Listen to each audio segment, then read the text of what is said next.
Hi guys, we're going to talk about chapter 44. This is alteration in mobility, neuromuscular or musculoskeletal disorders. So mobility refers to mechanisms that facilitate or impair a person's ability to move. Neuromuscular system is the combination of the nervous system and the muscles working together to create movement. And musculoskeletal system provides the body with form, support, stability, protection, and the ability to move. Understanding the most common responses to these disorders gives the nurse the foundation required to plan care for any child with any neuromuscular or musculoskeletal disorder. So anatomic differences in children versus our adults. Children have higher risk for cervical spine injury due to more mobility than adults. If the fetus suffers from infection or trauma, brain or spinal cord development could be altered. Because the spinal cord is more mobile, we do have a higher risk for C-spine injury. Nervous system structures are completely developed at birth, but myelination is incomplete. It continues to progress and is complete around ages 2 or 3. Usually when potty training is mastered, newborn is capable of spontaneous movement but lacks purposeful movement. Healthy infants demonstrate normal muscle tone. Hypertonia is increased muscle tone. Hypotonia is low.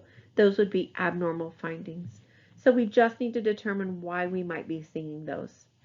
Muscles grow really rapidly in adolescence, and many times we see that as clumsiness, which puts them at higher risk for injury. Infant and children's bones are more porous or flexible, allowing for greater shock absorption. So bones will often bend rather than break. Ossification occurs during childhood, and that is the turning of cartilage into bone. When we think about growth plate injuries, growth of the bone happens in the epiphyseal region and is really vulnerable to breaking. So if we have an epiphyseal injury, recognizing that and getting that healed as quickly as possible is priority. Common medical treatments that we will see are casting. So casts are used to immobilize the injured bone or diseased joint. You can see the different types of casts in this picture. The nurse's role with casting includes assisting with application. Before the application process begins, nurses must perform a baseline neurovascular assessment for comparison after immobilization. This baseline information should include color, movement, sensation, edema, and quality of pulses. Once the application of the cast material is done, it does take several minutes to dry and can cause a very warm feeling for that patient. Be cautious not to depress on the plaster cast because it may cause skin pressure and breakdown. Perform neurovascular checks frequently to assess for pain, swelling, and color temperature. Splinting is a temporary support for that injured area. Fixation is surgical reduction of a fracture or deformity with an internal or external pin or fixation device. Cold therapy can be ice bags, commercial cold packs, or cold compresses. Crutches are ambulatory devices that help transfer weight. Traction can be skeletal or cervical. Immobilization to help reduce, align, or restore an injured extremity. PT helps improve gross motor skills.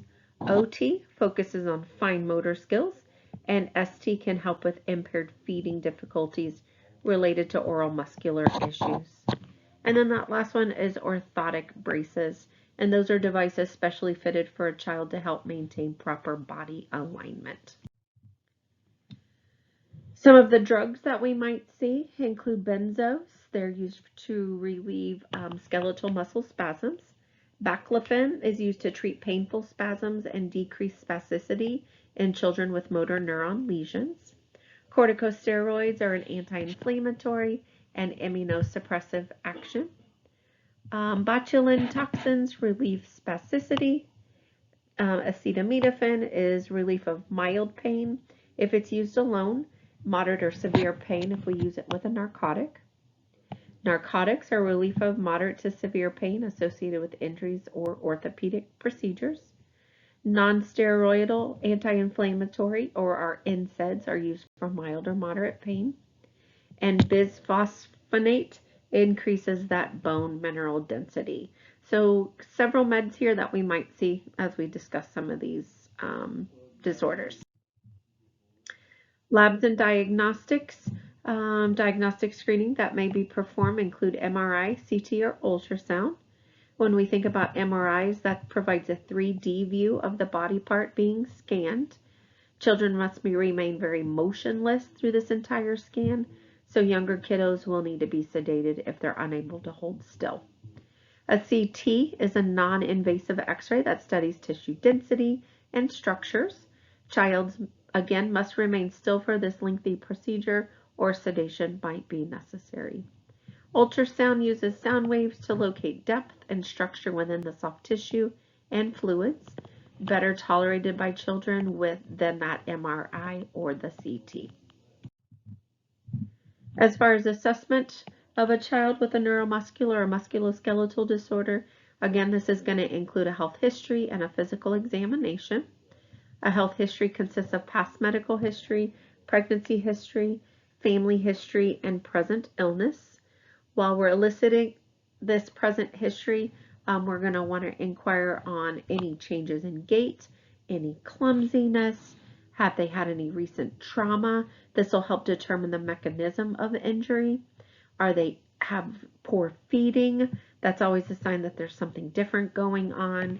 Lethargy, of course, lethargy, fever, and weakness.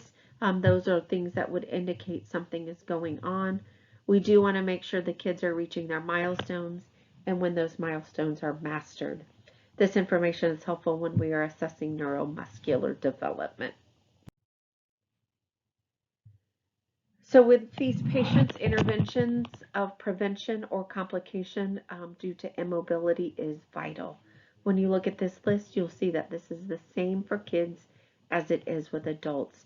So lots of interventions when we're trying to just decrease those complications, turning, assessing, range of motion, keeping the skin nice and clean and dry, encouraging intake, all of those good interventions. Several disorders with neuromuscular and musculoskeletal effects are congenital in nature. These include neural tube defects, structural disorders of the skeleton, developmental conditions, and genetic disorders. We're going to look at some of these disorders a little closer. When we think about neural tube defects, this accounts for the majority of congenital anomalies of the central nervous system. The neural tube closes between 3 and 4 weeks gestation. Evidence shows that all pregnant women or women of childbearing age should be on a folic acid supplement because this could decrease the incidence of neural tube defects. Neural tube defects are a defect somewhere on the spinal cord, and it ranges from spina bifida occulta, meningocele, or myelomeningocele. Spina bifida is a term often used to refer to all of those neural tube disorders that affect the spinal cord. Depending on the severity of the defect will really depend on the terminology that we used. So if we're talking about spina bifida occulta, this is the least severe defect in the vertebral body without protrusion of the spinal cord or meninges. As nurses, we could see no complications with this, or we could see dimpling, patches of hair, or discoloration of skin at that defect site. Further investigation would need to be done in these cases. Meningocele is less serious than myelomeningocele. This usually occurs when the meninges herniate through a defect in the vertebrae. Treatment's going to involve surgical correction of that lesion. Initial assessment will be revealed after delivery when the baby will have a visible external sac protruding from the spinal area. Most of them are covered with skin and really pose no threat to that child. Nurses need to ensure the sac covering is intact. Before surgical intervention, the infant will be thoroughly examined to determine any neuro involvement. If the sac is not intact, we have to do some prompt interventions to prevent infection. And then the last one is myelomeningocele, and this is the most complicated of the neural tube defects.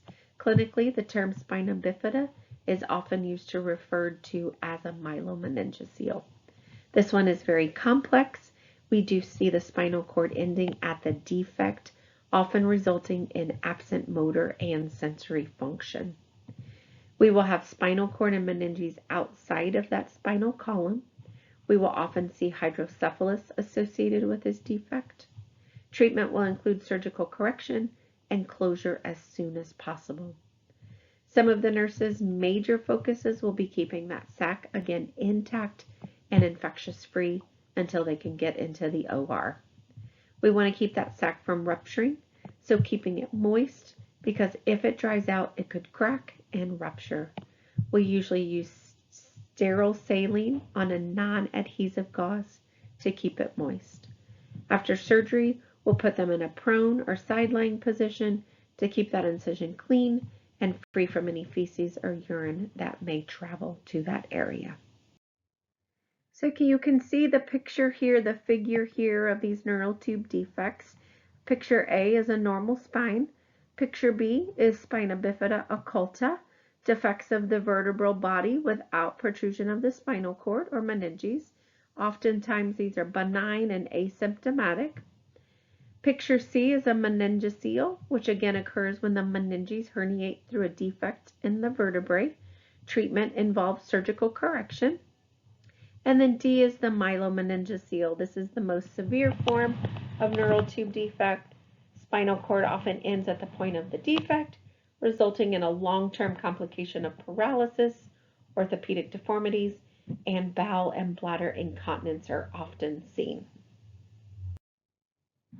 A long-term complication of myelomeningocele can be bladder incontinence, the presence of a neurogenic bladder, and frequent catheterization puts the child at an increased risk for urinary tract infections, pyelonephritis, and hydronephrosis, which may result in long-term renal damage if managed inappropriately. Medications such as oxybutyn chloride help improve some of those bladder capacities.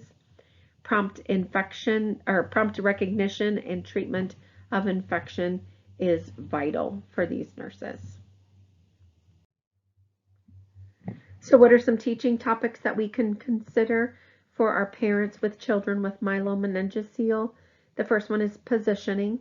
It's important to prevent feces and urine from traveling to that area and causing infection. In order to maintain some of that skin integrity, prone position or side-lying positions are the positions of choice. As far as feeding, we want to help that family assist the baby into an as normal feeding position as possible. Promote urinary elimination.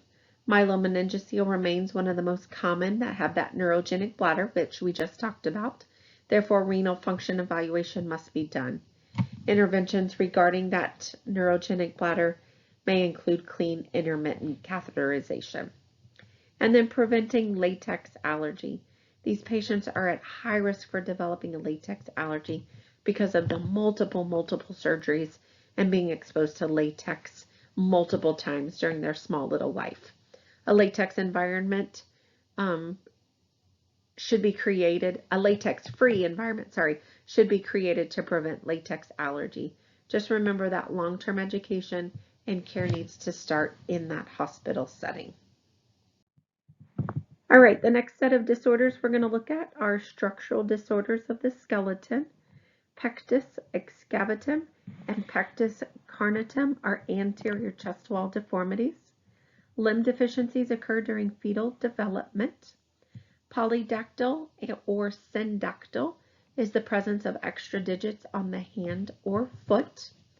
Metatarsus adductus is one of the most common foot deformities in childhood and is a medial deviation of the forefoot. And then congenital clubfoot is just that last one that is a structural disorder of the skeleton. Developmental dysplasia of the hip, otherwise known as DDH, refers to abnormalities of the developing hip that may include dislocation, subluxation, and dysplasia of that hip joint. Torticollis is a painless muscular condition. It may result from in utero positioning or difficult birth and is noted by preferential turning of the head to one side while in the supine position. The torticollis results from tightness of the sternocleidomastoid muscle. Tibia vara is another neuromuscular disorder. And then genetic disorders can include osteogenic imperfecta. This is a bone disorder that results in low bone mass, increased fragility, joint hypermobility, and unstable joints. All of these contribute to fracture occurrence. Various types of muscular dystrophy, which is a progressive condition of muscle weakness and wasting. There are several types of muscular dystrophy, Duchenne's being the most common. So we've already talked about different types of muscular dystrophy. We are going to focus on Duchenne, which can be seen in early childhood. It is the most common and is usually fatal. Duchenne results in the absence of a protein that is critical for maintenance of muscle cells. This is an X-linked recessive gene, so mainly boys are affected, and they receive the gene from their mothers. The absence of this protein leads to generalized weakness of voluntary muscles and progresses over time. Hips, thighs, pelvis, and shoulders are affected initially, and as that disease progresses, then it starts to affect the heart and respiratory muscles. These boys are usually late to learn how to walk or may regress after learning. They may have difficulty climbing stairs, running. You may see them walk on their toes many times or even with a waddling gait. The red flag or most common thing you will see is the Gower sign, and that is that picture there on your slide. If you observe the child unable to rise from the floor in a standard fashion because of increasing weakness, this would be considered a positive Gower sign. You can see in the pic that the child must first roll up on their hands and knees. This is clearly not a normal way of getting up off the floor. Then they bear weight by supporting their hands on their own legs and raise up their chest and their thorax and then walking those up their legs to get to that upright position. So what is some nursing management goals with our patients with Duchenne's? The first one is to promote mobility. You can see by the Gower sign, they are really struggling. Many times we will administer corticosteroids and calcium supplements to help slow the progression. Lots of passive stretching and strengthening exercises will be performed by a physical therapist. You may see the patients using hand braces or ankle or foot orthotics to prevent contractures. We want to maintain cardiopulmonary function because we know that the heart and lungs will eventually be involved. We can teach them deep breathing exercises, monitor PFT results, use positive pressure ventilation, and eventually chest physical therapy to help strengthen or maintain those respiratory muscles. We also want to prevent complications and maximize quality of life. We want to work with the family and child to develop a schedule for diversional activities that provide developmental stimulation. Don't give them activities that will frustrate them or above their inability to perform it. Make sure they have adequate rest periods. Families will need long-term emotional support and respite care when the child is hospitalized. So this again is just another recap on our Duchenne's. You can see the different, the Gower sign there as the child is trying to get up. Talks about history, the progression, and then the different signs and symptoms that you might see. So the next disorder we're going to talk about is cerebral palsy. This is a term used to describe a range of very non-specific symptoms. This is a common motor disorder in childhood and has lifelong impairments. The incidence is higher in premature and low birth infants. There is a large variation in symptoms and disabilities. For some kiddos, it may be a slight limp to very disabling motor impairments, including spasticity, muscle weakness, and ataxia. Lots of complications could occur, and those include mental impairment, seizures, growth problems, impaired vision or hearing, abnormal sensation or perception, and hydrocephalus. There is a neurological lesion on the brain that doesn't change over time, so the disorder is not considered progressive since a brain injury does not progress. There's no standard treatment. It's very individualized, lots of therapeutic management, making sure they're getting optimal PT, OT, and speech therapy. Patient treatment is prevention because we don't want those complications. The nurse's primary concern is making sure that we are preventing complications by initiating PT, OT, and speech, and helping them maintain somewhat of a normal life.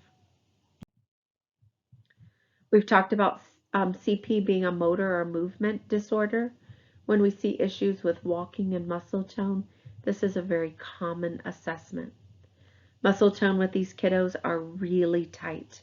A very common position is scissor crossing of the legs. Hypertonicity is most often seen as well. Baclofen is that drug of choice to help with those motor spasticity and over tightness. We may also use anticholinergic agents to help dry up secretions because they have lots of drooling that can create skin integrity issues and dehydration. Nursing management is going to focus on promoting growth and development, promoting mobility. Remember, we're working with PT and OT to help get them up and moving. Medication and surgery can help decrease some of that spasticity and increase mobility. We're also promoting nutrition to help with our growth.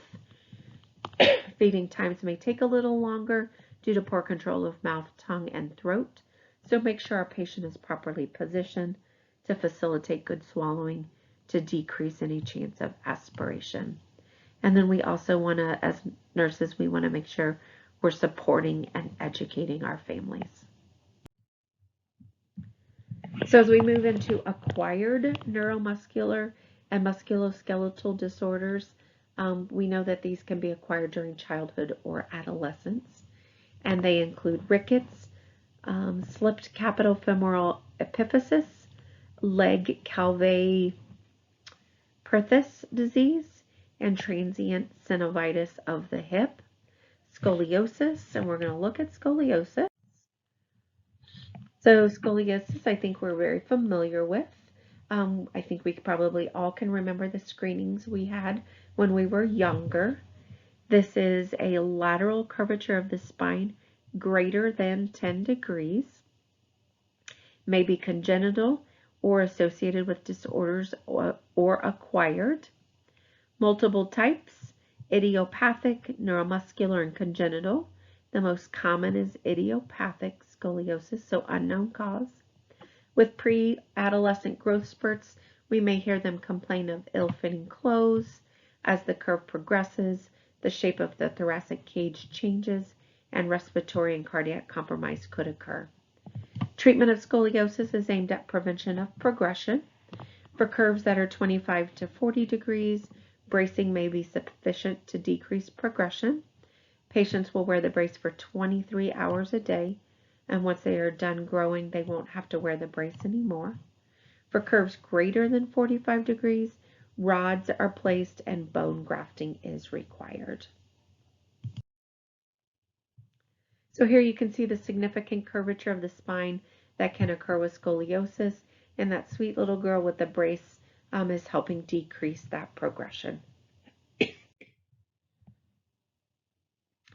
Injuries throughout childhood are inevitable.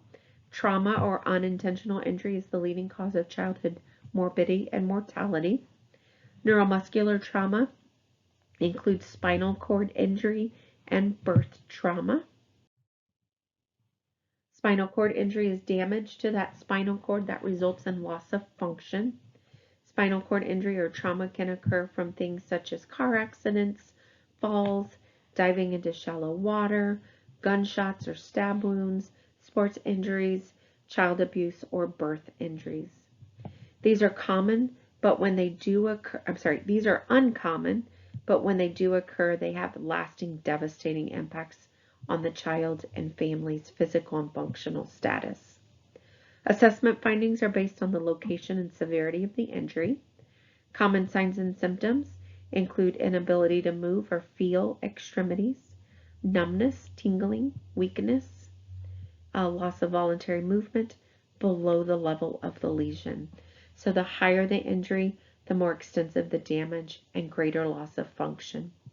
High cervical injuries will result in the inability to breathe because of the damage to the phrenic nerve, which innervates that diaphragm.